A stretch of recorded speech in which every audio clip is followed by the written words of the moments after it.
હિન્દુ મુસલમાન નથી એટલે અમે ના રાખીએ. અહીંના લોકો કહ્યું કે એ તમારામાં આવે છે, અમે ના જાણીએ. અત્યારે જે બાંગ્લાદેશ નિર્વાસિત લોકો છે એ બાબા સાહેબને સંસદમાં મોકલનાર આપણા મંદિર છે, જે આજે નિરાશ્રિત તરીકે જીવે છે.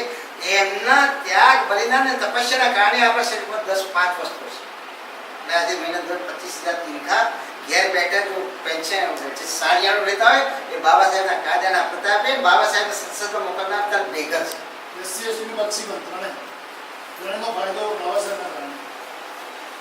બાબા સાહેબ આટલો ગુજરાતની ભયાનક પ્રવૃત્તિ અત્યારે ઘણી વખત પેપરોમાં ચમકે છે. જ્યારે ભાઈ નરેન્દ્રભાઈ મુખ્યમંત્રી ગુજરાત ચાલ્યા ત્યારે કહેતા કે આ જગ્યાથી બાંગ્લાદેશી પકડાય, આ જગ્યાથી બાંગ્લાદેશી પકડાય, આ જગ્યાથી બાંગ્લાદેશી પકડાય. બાંગ્લાદેશી કોઈ નથી, એ પાલના જાસૂસના આપણા મૂળનિવાસી બની છે.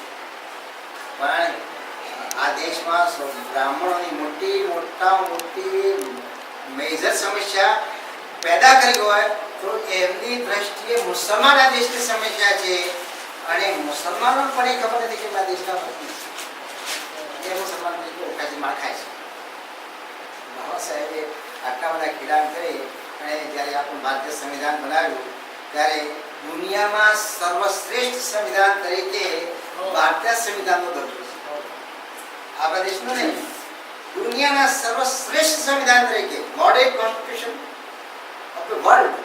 દુનિયામાં જો કોઈ નમૂનારૂપ બંધારણ હોય તો ભારતનું બંધારણ તરીકે આજે પણ પ્રસ્થાપિત છે. એક દેશમાંથી બે દેશ છૂટા પડતા હોય ત્યારે બીજા દેશનું જ્યારે બંધારણ બનાવવું હોય તો ભારતીય બંધારણને નજર સમક્ષ રાખવામાં આવે છે. અમને જ એક માહિતી મળી નાખી આપી છે. આપણે નેપાળ દેશ રાજ્યમાંથી લોકતંત્રમાં રૂપાંતરિત થયો ત્યારે નેપાળના લોકોએ હરિનરજીને બોલાવ્યા હતા અને હરિનરજીને પૂછ્યું કે આજે હમારે સબસે બડી જરૂરત બાબા સાહેબ.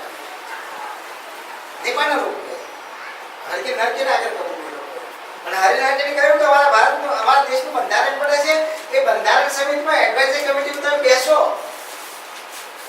હમણાં જ આપણે નરેન્દ્રભાઈ મોદી ત્યાં જાગૃત રૂપિયા આપ્યા છે. એ દેશનું બંધારણ હજી બને છે.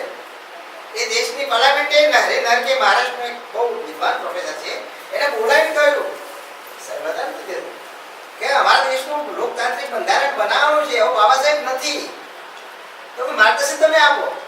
અને હરિનરકે કહ્યું કે હું કરું છું તમારી વાત. અને હરિનરકે ત્યાંની બંધારણ સમિતિની અંદર સલાહકાર તરીકે અને તો એ હું કે હરિનર કે મેં કીધું બાબા સાહેબ કે કોન્સ્ટિટ્યુશન એ ઓબીસી છે.